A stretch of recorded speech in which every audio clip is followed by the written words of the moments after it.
Kisah Petapa Telanjang Jambuka Ajiwaka. Khotbah ini disampaikan oleh sang guru ketika sedang berdiam di Weluwana tentang petapa telanjang Jambuka. Kisah masa lampau, Bhikkhu iri hati. Kisah ini bermula pada dahulu kala, tepatnya di masa Buddha Kassapa.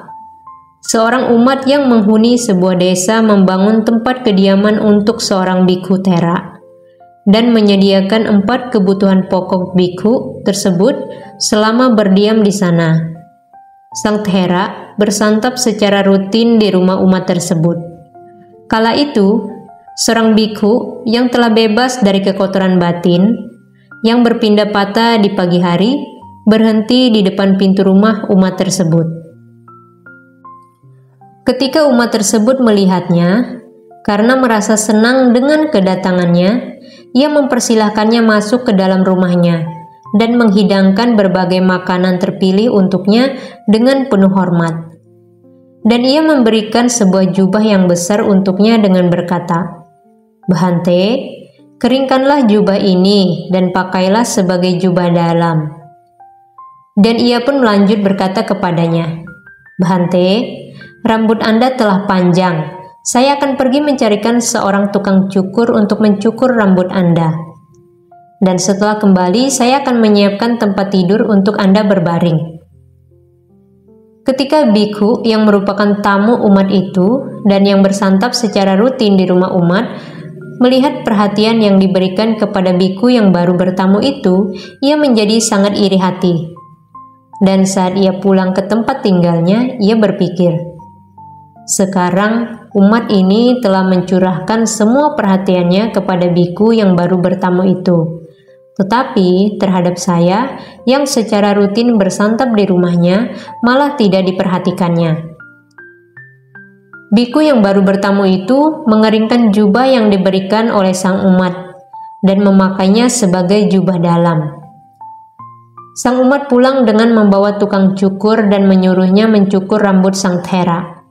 Setelah itu, ia membentangkan sebuah tempat tidur untuk sang Thera dan berkata kepadanya, "Bhante, berbaringlah di tempat tidur ini." Lalu setelah mengundang kedua bhikkhu Thera ini untuk bertamu di rumahnya pada keesokan hari, ia pun pergi. Bhikkhu yang menetap itu tidak tahan melihat perhatian yang dicurahkan oleh sang umat kepada bhikkhu yang baru bertamu. Maka pada malam harinya, ia pergi ke tempat sang Thera berbaring dan memakinya dengan mengucapkan 4 kalimat penghinaan. "Bhikkhu tamu, kamu lebih baik memakan kotoran daripada memakan makanan di rumah umat ini. Kamu lebih baik mencabut rambutmu sendiri dengan sisir daun palmira daripada membiarkan rambutmu dicukuri oleh seorang tukang cukur yang dibawa sang umat kemari. Kamu lebih baik telanjang daripada memakai jubah dalam yang diberikan oleh sang umat. Kamu lebih baik berbaring di atas tanah daripada berbaring di atas tempat tidur yang diberikan oleh sang umat." Bhikkhu Thera yang bertamu pun berpikir, "Semoga bhikkhu dungu ini tidak menghancurkan hidupnya sendiri hanya dikarenakan saya." Tanpa menghiraukan kalimat penghinaan yang diucapkan oleh bhikkhu menetap itu, ia bangun di pagi hari dan pergi ke tempat yang ia kehendaki. Bhikkhu menetap itu juga bangun di pagi hari dan melakukan pekerjaan di tempat tinggalnya. Ketika telah tiba waktunya untuk berpindah patah, ia berpikir, bhikkhu Thera yang bertamu itu sekarang pasti sedang tidur lelap, dan ia akan terbangun dengan bunyi lonceng. Maka ia memukul lonceng dengan kuku tangan luarnya. Setelah itu, ia memasuki desa. Setelah menyiapkan makanan derma, sang umat menunggu kedatangan kedua bhikkhu Thera. Ketika melihat bhikkhu menetap itu, ia bertanya, "Bhante, di manakah bhikkhu Thera yang bertamu itu?" Bhikkhu menetap menjawab, "Saudara, apa yang kamu katakan? Sang Thera yang mendatangi rumahmu kemarin langsung pergi ke dalam kamar seketika kamu pergi dan sedang tidur lelap. Meskipun saya bangun sangat pagi sekali, ia tidak menghiraukan suara keributan ketika saya sedang menyapu di tempat tinggal maupun terhadap suara ketika saya mencuci kendi air minum, dan bahkan terhadap suara lonceng sekalipun. Sang umat berpikir, tidak mungkin bila Sang Thera itu yang begitu sempurna saat kedatangannya dapat terlelap tidur hingga sekarang. Pasti Biku Thera yang menetap di rumah saya karena mencermati perhatian saya terhadap dirinya telah berkata sesuatu kepadanya. Kemudian karena umat ini adalah seorang yang bijaksana, ia menghidangkan makanan untuk biku menetap itu dengan penuh hormat, dan setelah itu mencuci patanya dengan seksama, mengisi patanya dengan makanan dari bumbu terbaik, dan berkata kepadanya, "Bhante, bila Anda berjumpa dengan Sang Thera itu, mohon Anda berkenan memberinya makanan ini." Biku itu mengambil patah tersebut dan berpikir, jika Sang Thera memakan makanan ini, ia akan menjadi senang dengan tempat ini, sehingga ia tidak akan pernah mau meninggalkannya. Maka saat ia melakukan perjalanan, ia membuang makanan tersebut. Ketika ia tiba di tempat kediaman Sang Thera, ia mencarinya di sana, tetapi tidak menemukannya.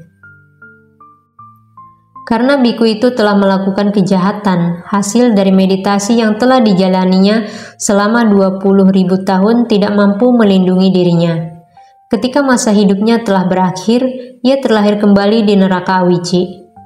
Tempat ia mengalami siksaan selama masa interval antara dua orang Buddha. Pada masa Buddha Gotama, ia terlahir kembali di kota Rajagaha, tepatnya di sebuah keluarga yang memiliki persediaan makanan dan minuman berlimpah. Kisah masa kini, Petapa Telanjang Jambuka. Sejak ia mulai mampu berjalan, ia tidak pernah berbaring di atas tempat tidur. Tidak pernah memakan makanan yang layak, melainkan hanya memakan kotorannya sendiri. Kedua orang tuanya membesarkan dirinya dengan berpikiran, ia melakukan ini semua karena ia masih terlalu kecil untuk mengerti. Tetapi ketika tumbuh dewasa, ia tetap menolak untuk memakai pakaian, berbaring di atas tanah, dan hanya memakan kotorannya sendiri. Kedua orang tuanya berpikir, pemuda ini tidak cocok tinggal di rumah. Ia lebih cocok tinggal bersama para petapa telanjang, para ajiwaka. Maka mereka membawanya ke tempat para ajiwaka dan menitipkannya kepada mereka dengan berkata, "Mohon terimalah dirinya menjadi anggota persamuan petapa telanjang." Maka mereka menerimanya menjadi anggota persamuan petapa telanjang. Dalam upacara penerimaan dirinya, mereka menguburnya di dalam sebuah lubang setinggi leher, menaruh dua papan yang menjepit lehernya, dan duduk di atas papan tersebut, mencabut rambutnya dengan sisir daun palmira. Kedua orang tuanya mengundang para ajiwaka untuk bertamu pada esok harinya dan kemudian pulang. Pada esok harinya, para ajiwaka berkata kepadanya, "Mari kita pergi menuju desa." Namun ia menolak untuk pergi dengan berkata, "Kalian pergilah, saya tetap di sini saja." Mereka berulang kali membujuknya untuk pergi bersama mereka. Namun ia tetap menolak untuk pergi dan mereka pun pergi meninggalkannya seorang diri. Ketika ia mengetahui bahwa mereka telah pergi, ia memindahkan sebuah papan dari kakus umum dan masuk ke dalamnya, mengambil kotoran dengan kedua tangannya, membentuknya menjadi gumpalan dan memakannya. Para ajiwaka mengirimkan makanan untuknya dari desa, tetapi ia menolak untuk memakannya. Berulang kali mereka telah membujuknya. Ia malah berkata, "Saya tidak membutuhkan makanan ini. Saya sendiri bisa mendapatkan makanan." "Dari mana kamu mendapatkan makanan?" tanya mereka. "Di sini," katanya. Demikian halnya pada hari kedua, hari ketiga, dan hari keempat. Meski telah berulang kali dibujuk, ia tetap menolak untuk ikut bersama mereka pergi ke desa dengan berkata, "Saya tetap di sini saja."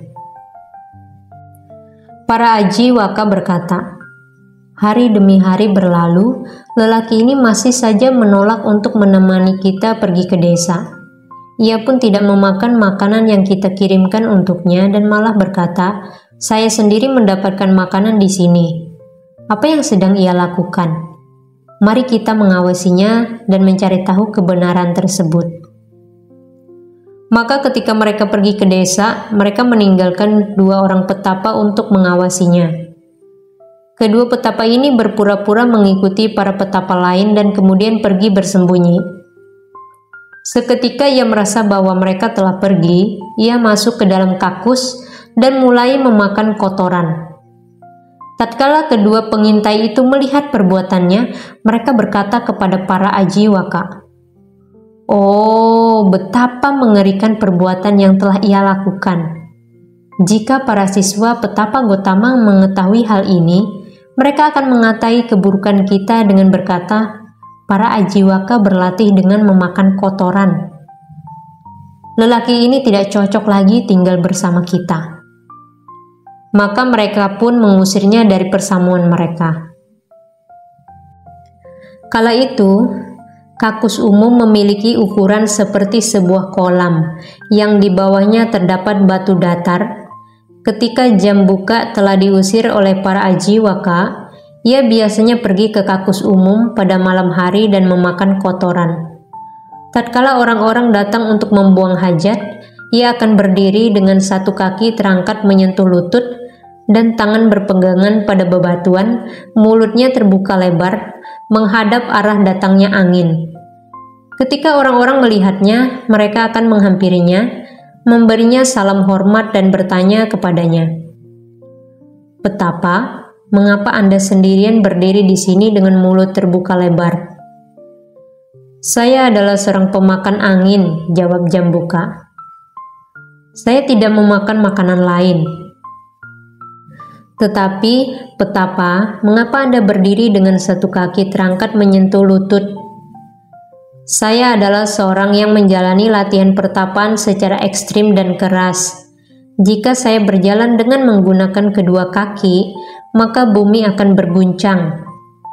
Oleh karena itu, saya berdiri dengan satu kaki terangkat menyentuh lutut. Saya menghabiskan sisa hidup dengan berdiri seperti ini tanpa pernah duduk dan berbaring." Kebanyakan orang mempercayai apapun yang ia katakan. Oleh karena itu, seluruh penduduk Angga dan Magadha menjadi tergoda sehingga berkata, "Oh, betapa luar biasa para petapa seperti ini. Kami belum pernah melihat para petapa semacam ini." Dan bulan demi bulan, mereka membawakan makanan yang berlimpah untuknya. Namun, ia tetap menolak untuk menerima pemberian mereka dan berkata, "Saya hanya memakan angin. Saya tidak memakan makanan lain.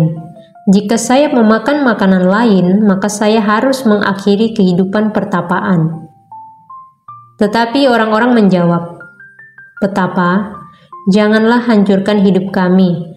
Jika seorang petapa seperti Anda berkenan menerima makanan kami, maka kami akan hidup sejahtera dan terbebaskan." Mereka memohonnya berulang kali, tetapi makanan lain tidak mampu menyenangkan dirinya. Hingga pada akhirnya, atas desakan permohonan mereka, ia menaruh ujung rumput kusa ke dalam pangkal lidahnya yang dicampur dengan sedikit mentega, madu, dan sari gula yang mereka bawakan untuknya, dan ia meninggalkan mereka dengan berkata, "Kalian sekarang pergilah. Ini sudah cukup untuk membuat kalian hidup sejahtera dan terbebaskan." Dengan cara ini ia menghabiskan 55 tahun bertelanjang, memakan kotoran, mencabut rambutnya sendiri dan berbaring tidur di atas tanah. Para Buddha selalu memantau keadaan dunia di saat subuh. Oleh karena itu, pada suatu hari, ketika Sang Buddha sedang memantau keadaan dunia, petapa Jambuka masuk dalam jejaring kebijaksanaannya. "Apakah yang akan terjadi?" pikir sang guru. beliau langsung menduga bahwa Jambuka memiliki kemampuan yang dibutuhkan untuk mencapai tingkat kesucian arahat, serta menguasai kemampuan kesaktian. Dan beliau tersadarkan dengan pikiran berikut. Saya akan mengucapkan satu bait kalimat, dan pada akhir penyampaian bait ini, mulai dari sang petapa, 80.000 makhluk hidup akan mencapai pemahaman Dhamma. Banyak orang yang akan mencapai pemahaman setelah mendengar khotbah ini. Pada keesokan harinya, sang guru berpindah patah di Rajagaha, dan ketika beliau telah kembali dari berpindah patah, beliau berkata kepada Ananda Thera, "Ananda, saya hendak pergi menemui petapa Jambuka." "Bhante, apa Anda sungguh ingin pergi menemuinya?" "Ya Ananda, saya memang ingin pergi menemuinya." Setelah berkata demikian, ketika malam semakin larut, sang guru berangkat untuk pergi menemuinya. Kemudian para dewa pun berpikir, sang guru sedang pergi mengunjungi petapa Jambuka. Sekarang Jambuka hidup di atas sebuah bebatuan datar yang telah dicemari dengan kotoran, air seni, dan tusuk gigi. Oleh karena itu, kita harus membuat hujan turun. Maka melalui kekuatan kesaktian, mereka membuat hujan turun meskipun hanya sesaat. Bebatuan datar itu langsung menjadi bersih dan tidak bernoda. Para dewa membuat 5 jenis hujan turun mengenai bebatuan itu. Pada malam harinya, sang guru pergi menemui petapa Jambuka, dan dengan membuat sedikit suara kegaduhan, beliau berkata, "Jambuka."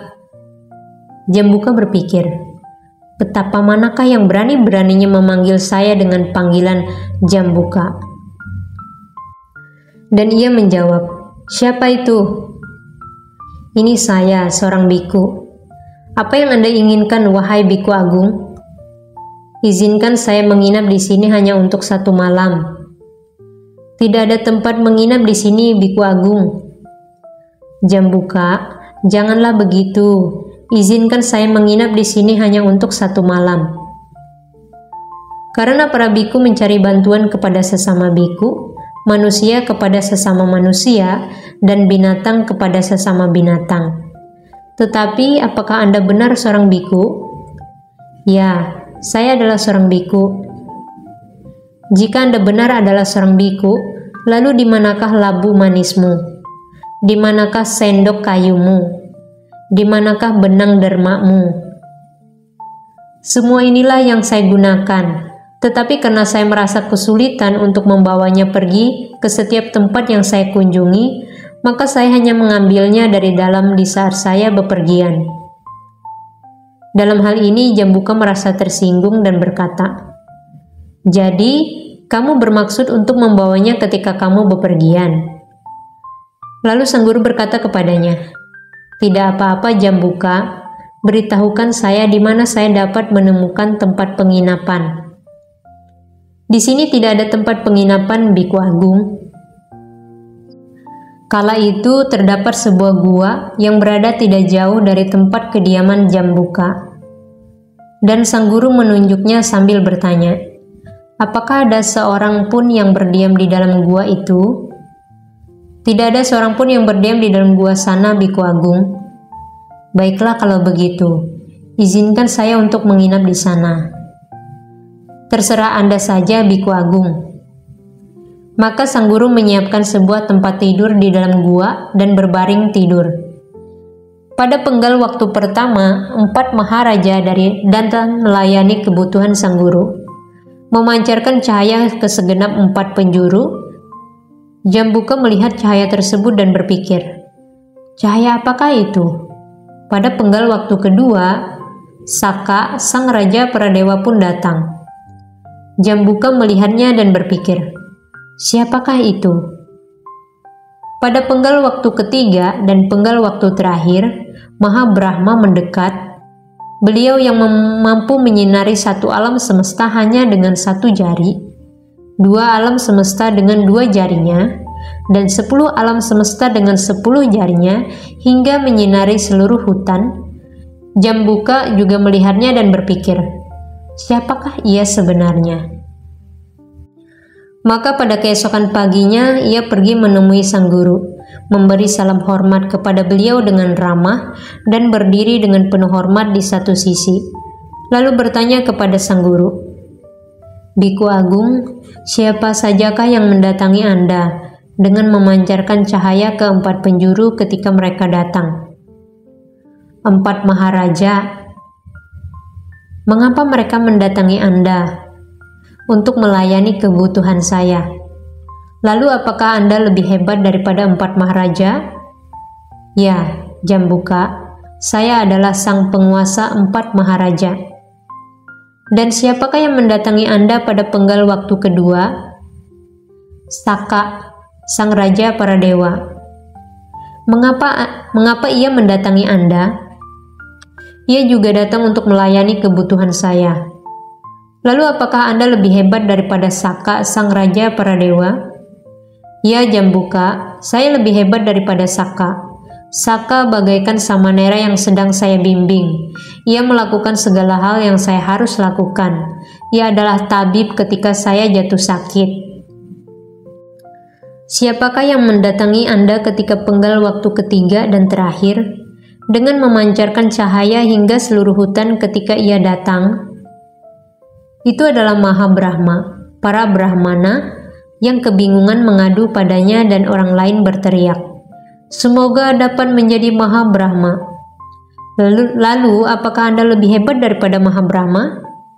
"Ya Jambuka, saya lebih hebat daripada Maha Brahma." "Anda sungguh seorang yang luar biasa, Biku Agung. Tetapi saya telah berdiam di sini selama 55 tahun, dan selama itu pula tidak ada seorang pun yang datang kemari untuk melayani saya. Walau selama ini saya hidup dengan memakan angin dan berdiri dengan posisi ini, tetapi masih tidak ada seorang pun yang datang melayani saya." Kemudian sang guru berkata kepadanya, "Jambuka, kamu telah berhasil membohongi orang-orang dungu di dunia ini. Dan kini kamu sedang mencoba untuk membohongi saya. Bukankah selama 55 tahun ini kamu hidup dengan memakan kotoran, tidur di atas tanah, bertelanjang, dan mencabut rambutmu sendiri dengan sisir daun palmira? Namun kamu telah membohongi seisi dunia dengan berkata, 'Angin adalah makanan saya berdiri dengan satu kaki, saya tidak duduk, saya tidak berbaring tidur.' Kini kamu juga mencoba untuk membohongi saya. Dikarenakan pandangan salahmu pada masa lampau, sehingga selama ini kamu memakan kotoran, tidur di atas tanah, bertelanjang, dan mencabut rambutmu sendiri dengan sisir daun palmira. Kini kamu juga masih memelihara pandangan salah. Lalu Biku Agung, perbuatan apa yang telah saya lakukan di masa lampau?" Kemudian sang guru menceritakan untuknya tentang kejahatan yang telah ia perbuat di masa lampau. Tatkala sang guru menceritakan kisah ini untuknya, hatinya menjadi tergugah, rasa takut dan malu untuk berbuat jahat muncul dari dalam dirinya, dan ia pun bersikap telungkup di atas tanah. Sang guru melemparkan sebuah jubah bersih untuknya dan ia pun memakainya. Kemudian ia memberikan penghormatan kepada sang guru dan duduk dengan penuh hormat di satu sisi. Ketika sang guru telah selesai menceritakan kisah perbuatan lampau Jambuka, beliau menyampaikan khotbah dhamma untuknya. Pada akhir penyampaian khotbah sang guru tersebut, ia mencapai tingkat kesucian arahat serta menguasai kemampuan kesaktian. Lalu setelah memberikan penghormatan kepada sang guru, ia bangkit dari duduknya dan meminta sang guru untuk menahdiskan dirinya menjadi anggota sangha. Demikianlah hingga buah kejahatan yang dilakukan olehnya pada masa lampau berakhir. Karena telah mengucapkan 4 kalimat penghinaan terhadap seorang Biku Tera yang juga merupakan seorang arahat, maka Jambuka mengalami siksaan di neraka Awici hingga permukaan bumi naik setinggi 7/4 yojana. Dan karena karma buruknya masih belum habis, ia hidup dalam kondisi terhina selama 55 tahun. Tetapi karena buah kejahatannya telah berakhir, hasil dari meditasi yang ia jalani selama 20.000 tahun tidak dapat dihancurkan. Maka sang guru mengulurkan tangan untuknya dan berkata, "Kemarilah biku, jalanilah kehidupan suci." Pada saat itu, perangainya sebagai seorang umat biasa telah sirna, dan ia berubah wujud menjadi seorang biku Thera yang berusia 60 tahun, dengan menguasai pencapaian meditasi jhana. Seperti yang dikatakan bahwa pada hari tersebut, para penduduk Angga dan Magadha datang memberikan dharma untuknya. Oleh karena itu, ketika para penduduk dari kedua kerajaan tersebut mendatanginya dengan membawa dharma dan melihat sang Tathagata, mereka berpikir, siapakah yang paling agung di antara mereka berdua? Petapa Jambuka atau Petapa Gotama? Dan mereka pun menyimpulkan bahwa Petapa Gotama lebih agung. Petapa ini akan mengunjungi Petapa Gotama. Namun karena kebajikan Petapa Jambuka, Petapa Gotama telah mendatanginya. Ketika sang guru memindai pikiran orang-orang, beliau berkata, "Jambuka, hilangkanlah keraguan para pengikutmu." "Bhante," jawab Jambuka, "inilah hal yang paling ingin saya lakukan." Dan dengan langsung memasuki alam jhana keempat, dari sana ia terbang melesat di udara hingga ketinggian satu pohon palmira. Lalu ia berteriak, "Bhante, Sang Bagawa adalah guru saya, dan saya adalah siswanya." Kemudian ia kembali turun ke bawah dan memberikan penghormatan kepada sang guru. Lalu setelah kembali terbang melesat di udara hingga ketinggian 2 pohon palmira, 3 pohon palmira, dan seterusnya hingga ketinggian 7 pohon palmira, ia menyatakan bahwa dirinya adalah siswa beliau dan kemudian kembali turun ke bawah. Tatkala orang-orang melihatnya, mereka berpikir, "Oh, betapa luar biasa kekuatan para Buddha." Kemudian sang guru berpesan kepada orang-orang, "Selama ini petapa tersebut hidup di sini, memakan ujung rumput kusa yang dibawakan oleh kalian untuknya, dan berkata, 'Demikianlah saya telah memenuhi kewajiban sebagai seorang petapa.' Tetapi kini ia tidak memakan makanan karena perasaan menyesal. Latihan yang dijalankan oleh petapa ini tidak bernilai lebih dari 1/16 bagian dari kebajikan orang yang menggerakkan hatinya untuk tidak memakan makanan." Dan setelah mempertautkan kejadian tersebut, beliau menyampaikan uraian Dhamma dengan mengucapkan bait berikut ini. "Meskipun bulan demi bulan, dengan ujung rumput kusa, seorang dungu memakan makanannya, kebajikan yang diperolehnya tidaklah bernilai lebih dari 1/16 bagian dari kebajikan mereka yang mengamalkan Dhamma."